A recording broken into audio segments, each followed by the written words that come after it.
Hey everyone, Leah Harlann here. Welcome back to my reading corner. This rapid fire review episode covers books I read during September and early October. Let's go!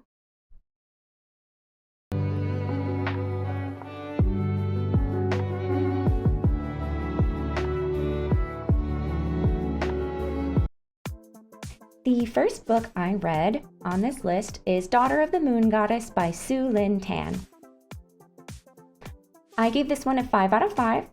I've been on a tear with Asian fantasies this year, so when Daughter of the Moon just kept coming up on everyone's rec lists, I knew I would like it. Then, when I got approved for an arc of its sequel, I rushed to finish it. Not that it was a difficult task. This book flowed beautifully with magical descriptions of the immortal realm, high-stakes trials for our main character Xingyan, a delicate romance, and the fervor of watching a young woman with ambition and a temper to match it fight to save her mother. Xingyan is flawed, she is naive, but she is also courageous and strong. I will post content warnings for this book now. And do keep these in mind should you choose to read this book.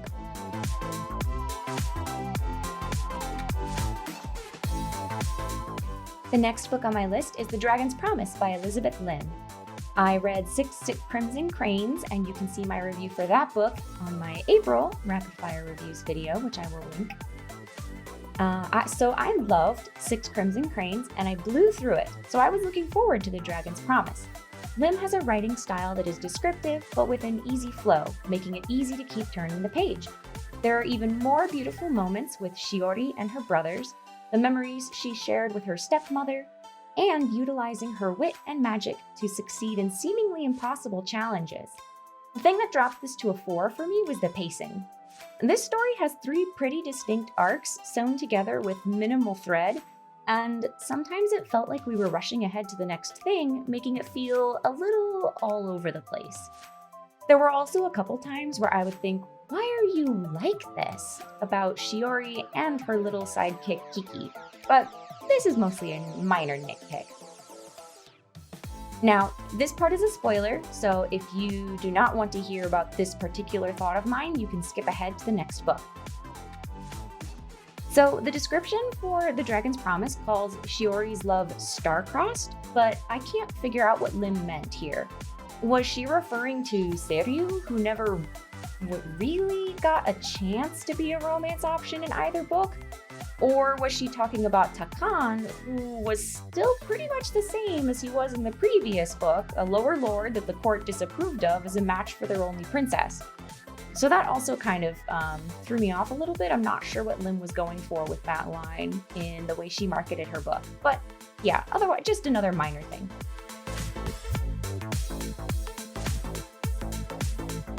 The next book on my list is Babel by R.F. Kuang. I did mention this book in my reading challenge video, which may or may not be up by this point. We'll see. So when I heard the author of the Poppy War trilogy was writing a dark academia, a genre I don't normally vibe with, I decided to give it a shot, and I'm very glad I did. There is so much about Babel that I loved. The setting of Oxford, which is beautifully and accurately illustrated by Kuang's writing, the depth of the languages and history she explores in this alternate universe where translation magic affected the development of the British Empire and the world at large. The little footnotes she includes when she wants us to get a tidbit about history, either real or her alternate version, or a character, but it wouldn't make sense to include in the story. However, this book is dark, and it is depressing. And I cannot stress enough that you check content warnings and maybe even go as far as to check other people's spoiler-free reviews before deciding whether or not to read this book. It is not as graphic as Kuang's first book series, the Poppy War trilogy, but some of this may hit closer to home for some readers. I felt that I was firmly in Kuang's target audience for this book's themes on institutional racism and colonization with its subtler moments, but also the in-your-faceness that it doesn't shy away from. But I've heard from others, particularly those who identify more with some of the cast, that it didn't quite hit right for them due to their familiarity with a lot of these themes already. The characters especially seem to be the weakest part of this book for those who didn't give it 5 stars, and I can see where they're coming from. Robin is the most developed by far since he is our POV, but everyone else feels flatter or even one note depending on how much presence they have in the plot. But if you like books that spend a ton of time on world building, I highly recommend this one. And just a reminder, for anyone who is confused, I am very much like an emotional reader, and I am not a very harsh critic. I'm not doing deep dives on, writing style or how well they execute certain themes or ideas. For the most part, I'm a pretty lax rater. So if I rate something 5 out of 5, it just means that I genuinely enjoyed reading the book. Maybe I got through it very fast, and I wasn't ever like pulled out of the experience with any particular problems in the book. The next book on my list, and the last one for this video, is Heart of the Sun Warrior by Sulin Tan.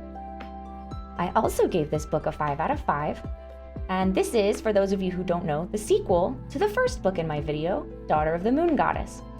So I loved the first book, as you just heard me say, and I was thrilled to be able to read Heart of the Sun Warrior before its official release on November 14th. The sequel has just as many fantastical adventures as the first, with Xingyin traveling across the immortal realm to stop a new evil that threatens her loved ones.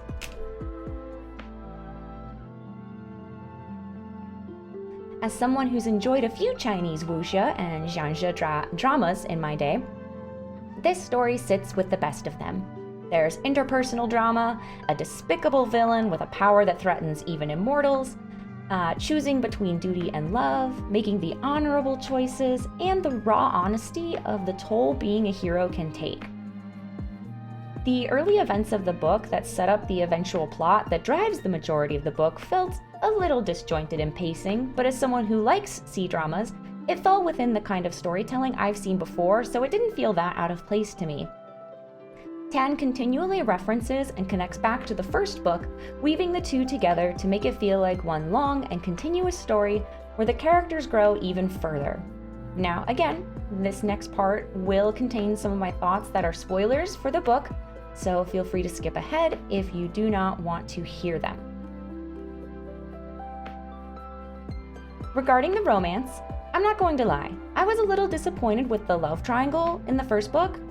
It felt like Wenji was I don't know if I said that right. Wenji was introduced just as a tool to hurt Xingyin before being discarded, and Li Wei seemed like the de facto endgame winner without really taking into consideration the glaring issues that I saw with not only him as a character but their relationship prospects. So in this book, when Tan brought back Wenji with incredible character growth and put him on even footing with Li Wei for real this time, I was thrilled. I cried when he died. You guys, I was heartbroken. I was laying in bed reading this book and I was sobbing into my pillow. Reading this part at the end when he died. So I cried again, though, when it was revealed that he was reborn. I really just cried a lot. His redemption arc, for me, is right up there with Prince Zuko from Avatar: The Last Airbender. And that should mean something to a lot of you. I think Tan did an excellent job presenting doubts and conflicts to Xingyin's relationships, not just the trials to overcome in a relationship, but also the very real differences in values and responsibilities that make you question if love really is enough to overcome everything. I normally dislike love triangles. I mean, you wouldn't know this because I read it before I started this channel, but Iron Widow is, for me, the only love triangle, quote unquote, I've ever enjoyed because it doesn't end in a normal mono pairing.